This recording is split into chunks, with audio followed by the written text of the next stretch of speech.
Have you ever apologized for something that wasn't your fault, just to make the tension stop? Have you ever felt crazy for remembering a conversation exactly the way it happened, while the other person swore it never happened at all? If you have, I need you to stay with me for the next few minutes, because what I'm about to describe isn't a diagnosis. It's a mirror, and for some of you watching, it's going to feel uncomfortably familiar.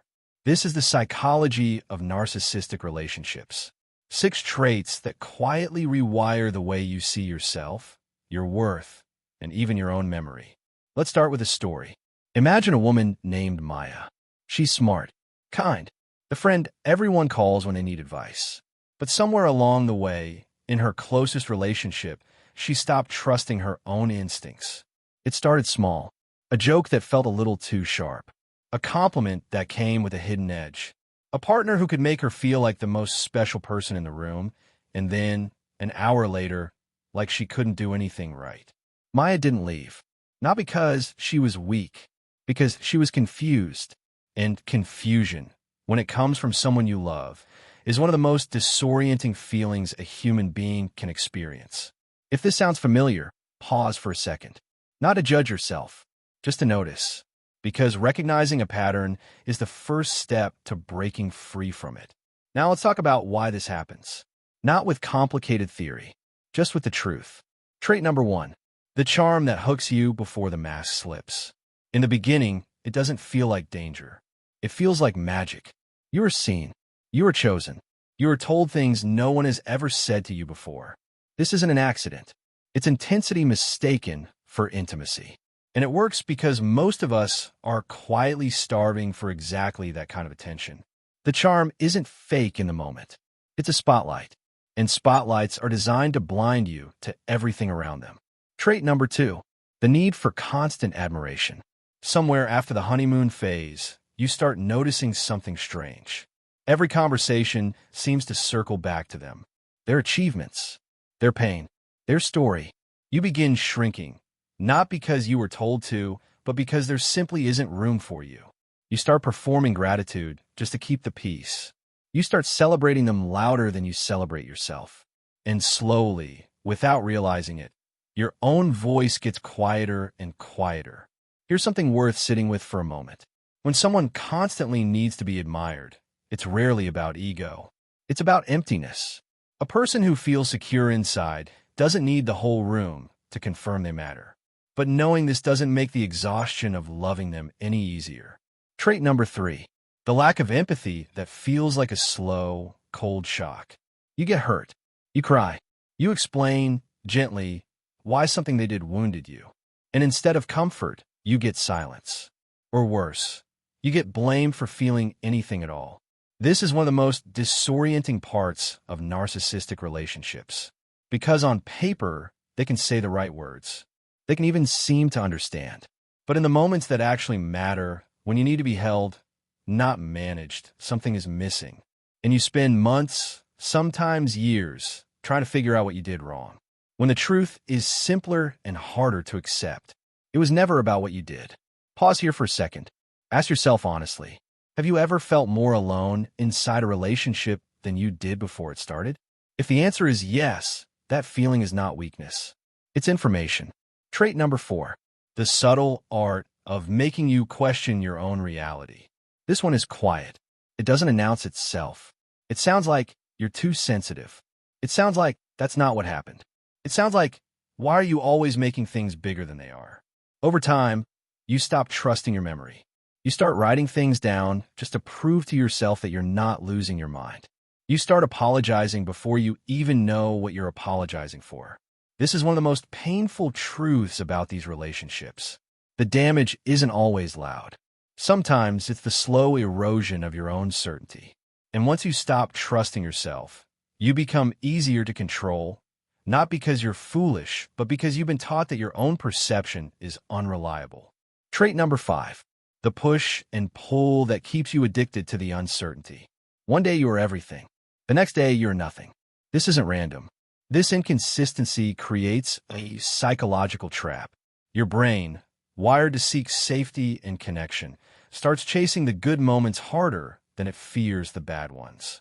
It's the same mechanism that keeps people hooked on things that hurt them. Unpredictable reward is more addictive than steady love. So you stay, not because the relationship is good, but because your nervous system has been trained to crave the relief that comes after the pain. Take a breath here. This part matters. If you've ever found yourself more drawn to someone right after they hurt you, that's not a character flaw.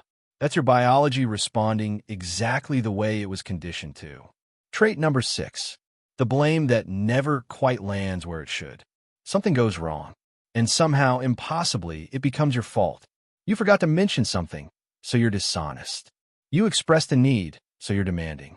You set a boundary, so you're cold. In these relationships, accountability rarely flows toward the person causing the harm. It flows toward the person absorbing it. And if you've spent years being the one who apologizes first, fixes things first, forgives first, this pattern might be the most familiar one of all. Now here's the deeper truth beneath all 6 of these traits. None of this is really about you. It never was. People who move through relationships this way are often carrying a wound so old, so deeply buried, that they build an entire identity around never feeling it again. Their charm, their need for admiration, their inability to sit with your pain, all of it is armor. Armor built long before they ever met you. That doesn't excuse the damage. It explains it. And here's where the twist comes in. The one thing that changes how you see the entire story. You were never the problem to be fixed. You were simply a person capable of real love. And real love, when it meets someone who never learned how to receive it safely, gets mistaken for control, gets tested, gets punished sometimes simply for existing. Think about that for a second. The very thing that made you a good partner, your empathy, your loyalty, your willingness to understand, became the thing that kept you trapped longer than you should have stayed. That's not a flaw in you. That's proof of your capacity to love deeply. It was simply given to someone who didn't know how to hold it with care. Let's bring this back to Maya for a moment, because her story doesn't end where you think it does. She didn't leave in one dramatic moment. She left in a quiet one. A regular Tuesday, sitting alone in her car after another conversation that left her feeling small. She looked at herself in the rearview mirror and asked one simple question. When did I start disappearing? That question saved her, because healing doesn't usually begin with anger. It begins with awareness. The moment you can name what's happening, you take back the one thing that was slowly being taken from you. Your ability to trust your own perception. If any part of this video felt like it was describing your life, I want you to hear this clearly. You're not too sensitive. You're not too much. You're not imagining things.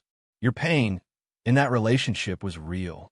And your instincts, the ones that made you feel unsettled long before you had the language to explain why, those instincts were never broken. They were trying to protect you the whole time.